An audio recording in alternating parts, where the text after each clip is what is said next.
interested in this idea, this concept? Well, you know, I've been a psychotherapist for the past 25 years, and I've really been seeing a change in children over that time. In a situation like today, where there is so much violence, where there is Oklahoma City, where there are aircrafts that blow up because of bombs, children more and more are feeling more vulnerable. More and more they are seeing their world as a very scary, unpredictable place. And adults trying to keep children safe and protect them also sometimes unintentionally promote those feelings when they kind of give a message to children that, you know, be very careful about people. You know, you can't really trust them. You have to be very careful. And so what happens is that children more and more are seeing the world and the people in it as hard to trust. And if you see people as potentially able to harm you, as people that you can't really trust, you don't really know what they're going to do or what they're thinking, if they may do something to hurt you, how then can we expect children to think of people as others who they want to reach out to and help, who they want to perhaps make some sacrifices to help for a society and for people that they don't know? If the unknowable becomes very scary, I think that is more and more a problem as children today live in a very violent world. Now, you refer to the world as violent, very violent, and a question that I think comes to mind almost naturally is the world different than it has been in the past? Or is it that we have a media that brings us closer to what's going on so that we're more aware of it? Or have things really changed? Well, you know, I think the 20th century in general has been a very violent, vicious, bloody century in many ways.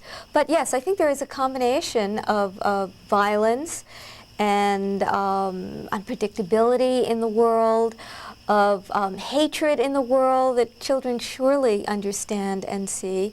And as you pointed out, there is the media. The difference between what might have happened, you know, the kind of world that children perceived in the beginning of the century, when there wasn't television. Their world consisted of their neighborhood, their family, perhaps their church or their synagogue.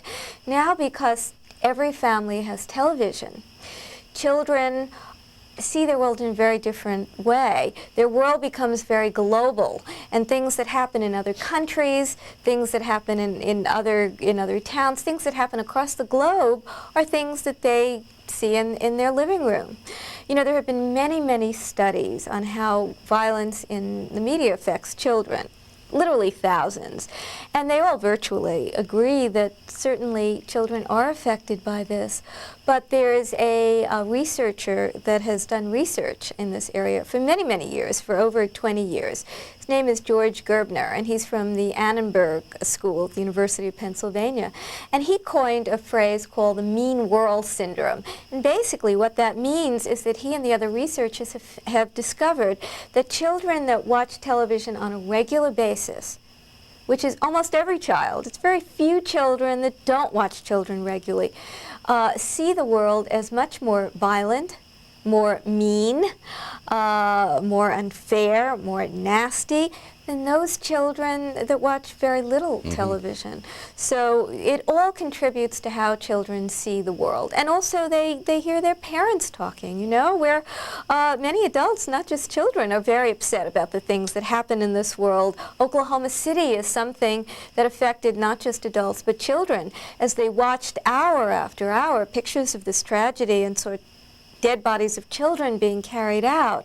So Oklahoma City becomes, in a sense, their own neighborhood. One change that I sense, and I'm comparing to when I was in school, which is a long, long time ago, school was a safe place. Yes. And it was a today, haven. it's not that way. You know, the stories that you hear of kids frequently taking knives and other weapons, even guns, but probably more than anything knives to school, intimidating other kids. that I think has gotten a lot worse. There was always some of that. There's always some violence in school, even in my days, but not like it is now. I sense that there are many more weapons and there is more viciousness in schools, which should really be a safe place. Well, there's something else also. Even if children, I wrote a book for children that came out about 2 years ago, and it's called Why Did It Happen? Helping Children Cope in a Violent World. And it's a story for children with a section for parents about how to talk with children, about the fact that they live in a violent world, how to give children tools for dealing with some of the helplessness and upset that they have about this. And as a consequence of that book, I was asked to go into many schools and children's groups and talk with children. This is something that I do anyway regularly in my position at the Department of Psychiatry at Newark Beth Israel Hospital. And one thing that I found unequivocally is if I'm with a class of children in Newark, or if I'm with a class of children in Princeton, in an affluent community or in an inner city community or a middle class community, no matter where these children live and what kind of lives they have, they feel very vulnerable to what happens. Children talk about polyclass. They know about what happened to her, and they say, Dr. Cohn, and her what age mom is was this you're just in talking the about? next room, 3rd grade, 4th grade, 5th grade. When I go in and talk with children, and that starts sometimes 2nd grade, I always start by saying, good things and bad things happen in this world. Tell me some of the good things. They have lots of good things to say, and it's always very personal. Something that happened to them, a wonderful vacation or a new computer game or someone's aunt won the lottery. Again, very personal in their own world. When I say to them, tell me about some of the bad things that happen. They tell you about polyclass. They tell you about that child in Chicago that wrote President Clinton begging him to make his neighborhood safe and then was shot several days later. They talk about Oklahoma City. So no matter where they are, they feel very vulnerable because they know these things happen. And even though it may not have happened to them or to people in their community, they're afraid that it might. First, I'd like to encourage our audience to get your book, Raising Compassionate, Courageous Children, because in a violent world, because you give some very real, constructive things that people ought to do in order to try to improve the chances for their children being raised properly. And I found what I kind of decided are fundamental rules. I was almost going to call them commandments, but there seems to be a group of very specific fundamental rules that you cite. And what if you can give us an idea of what some of these rules are? Well, first let me say that these rules are not just my rules.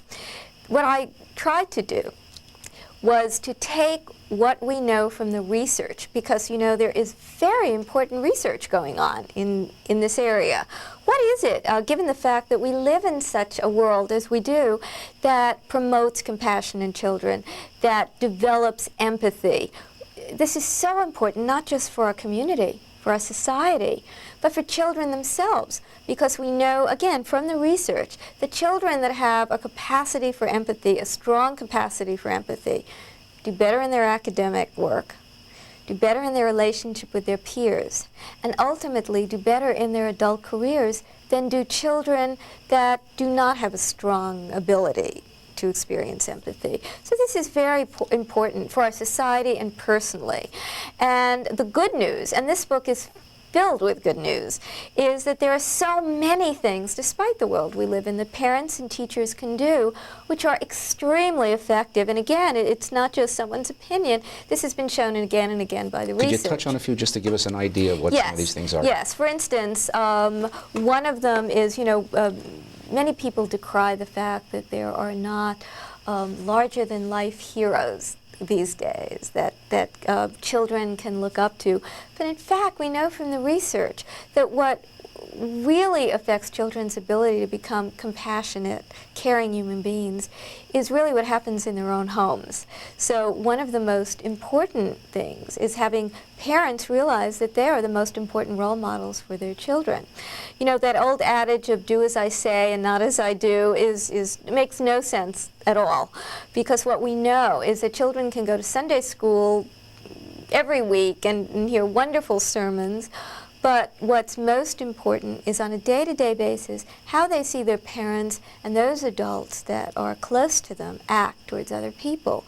We know that when children grow up in homes where parents not only treat them, the child, but other people with kindness, with respect. Set an example. And set an example that you help when there's a wrong, you try to right it. Even when you think they're not watching. Even when you think they're watching, because guess what? They're always watching. When someone needs your help, you go and try to help them. This has an enormous impact in children. You know, there is a fascinating book called The Altruistic Personality. This was written by Pearl and Samuel Oliner, who are professors in California. And basically what they did was try to find out what was it during the Holocaust that made some people become rescuers while others stand back and did nothing. What was it about those people that risked their lives to save Jews and other people persecuted by the Nazis that may not have even known these people, risked their lives and sometimes the lives of their family to do that? What was it in their background? You know, are they born that way? Are there things that happened to them? And one of the most important things that they found is that almost to a person, these people that came from many different backgrounds shared several things. One of the things that they shared that was most important is that they had had a parent or other parent figure in their background that had exhibited that kind of behavior, that had helped other people, that had made sacrifices and taken risks to right a wrong or to help others. When that was the case, these people almost automatically acted in that way. They didn't really even have to think about it because this is what they had learned and this is what they had observed. We have to take a break. When we come back, we're going to hear about some stories of families that set very outstanding examples for their children and what impact that has had. So we'll return in just a minute with our program Compassionate, Courageous Children with our guest, Dr. Janice Cohn.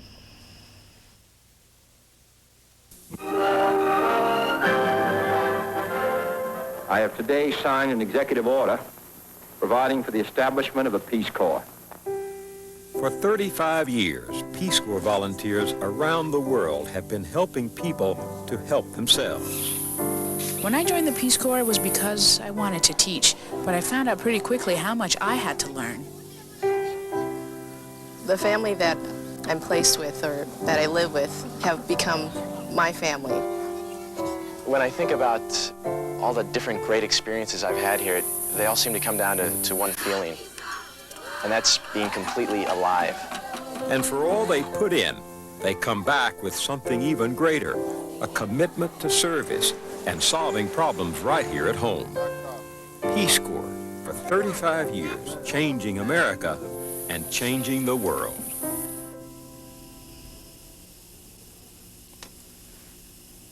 Welcome back to our Judaism Today presentation, Compassionate, Courageous Children, with our guest, Dr. Janice Cohn, author of Raising Compassionate, Courageous Children in a Violent World, which I have to say I recommend highly to anyone who's trying to cope with the questions of how do we raise children in this world that we're trying to live in today.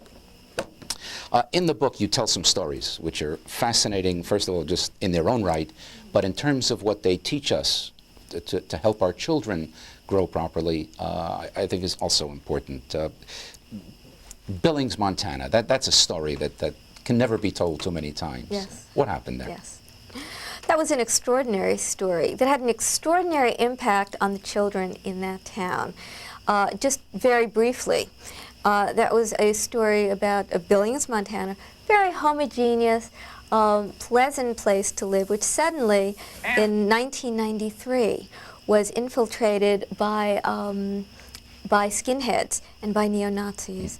And suddenly, hate speech happened in that town.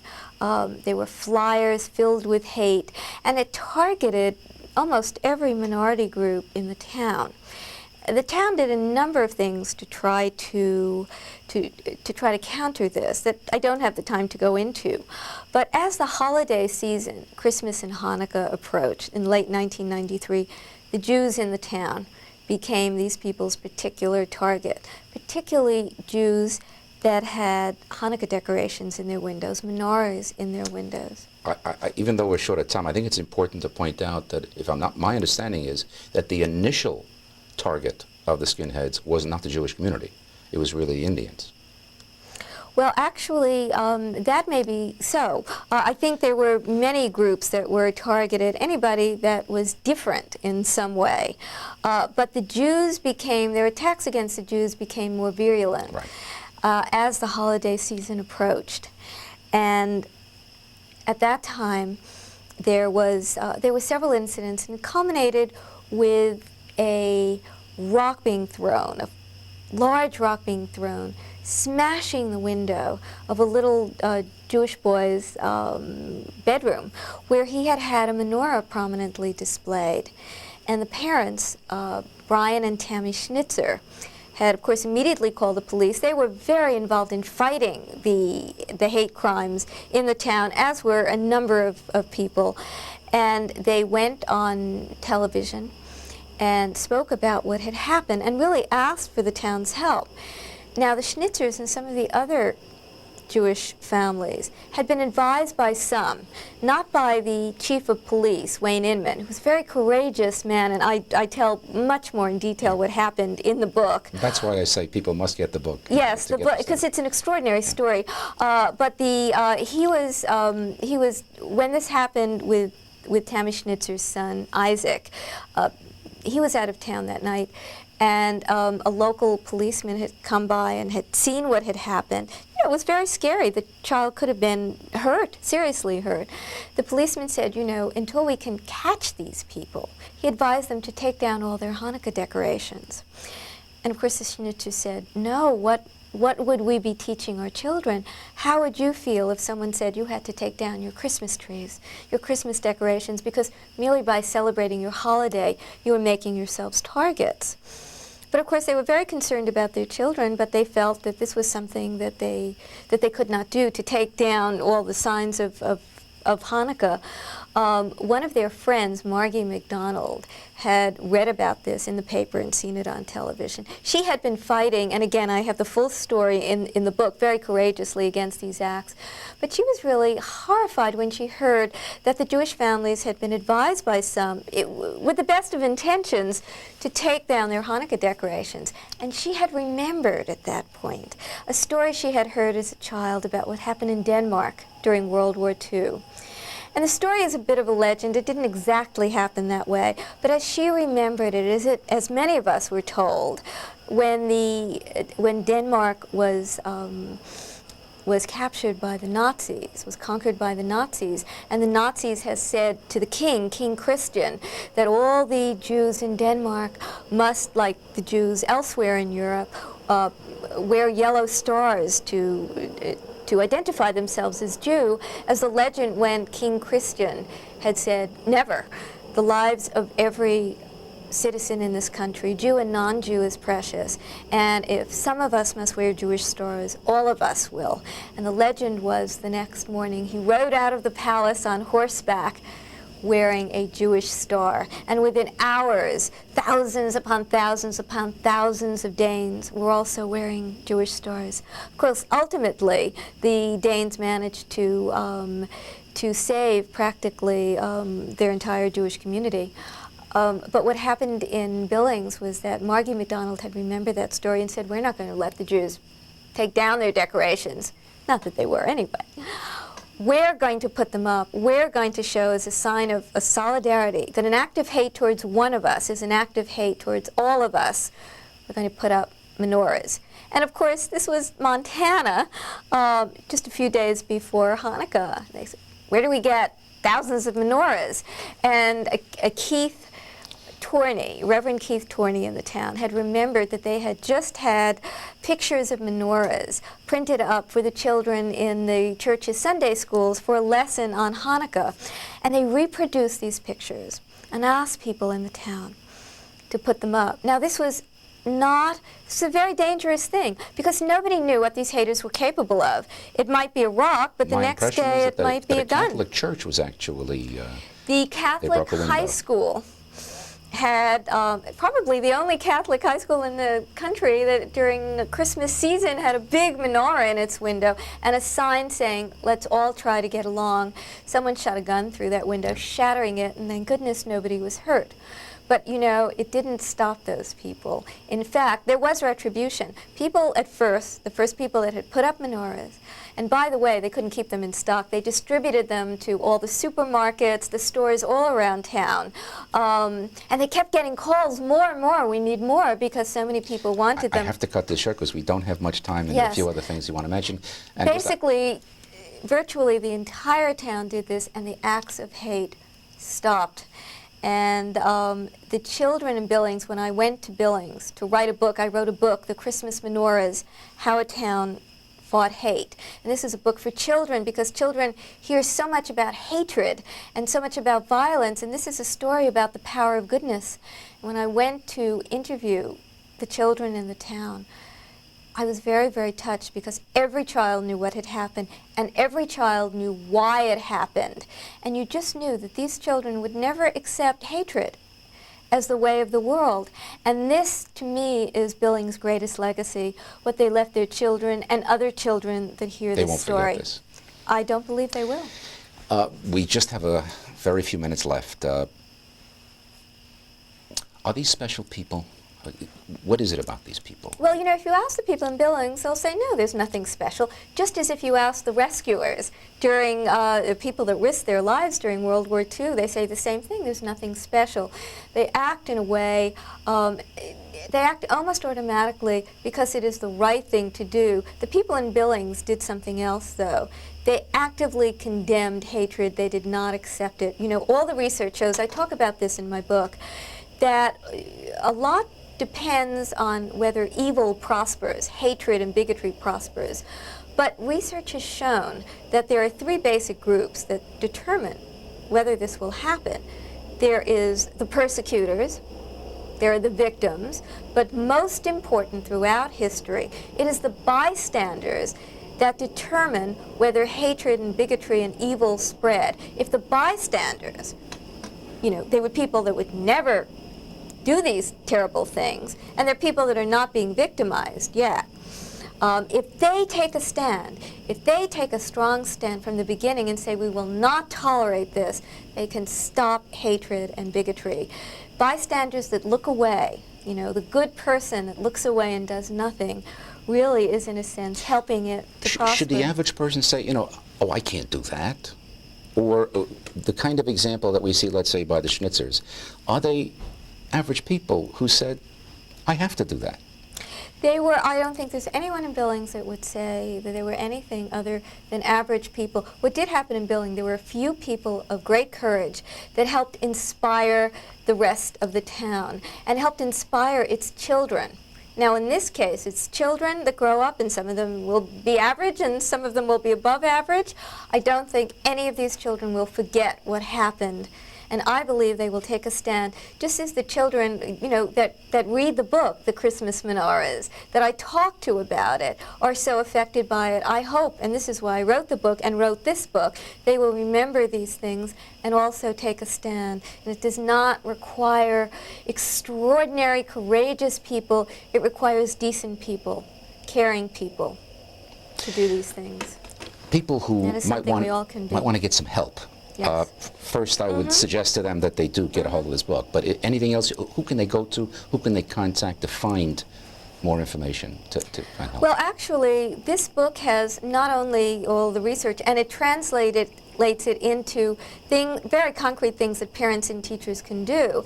It also gives a lot of resources where people can go, programs that are being done throughout the country that can be replicated, I think, in our own communities, people that have done very specific things with children that would be very happy to help communities and families. So there are many places to go. If you ask, where do you get spiritual guidance, where do you get ethical guidance, they can go, yes, you know, certainly teachers or clergy, are schools sensitive people that to this they care thing? about. More and more they are.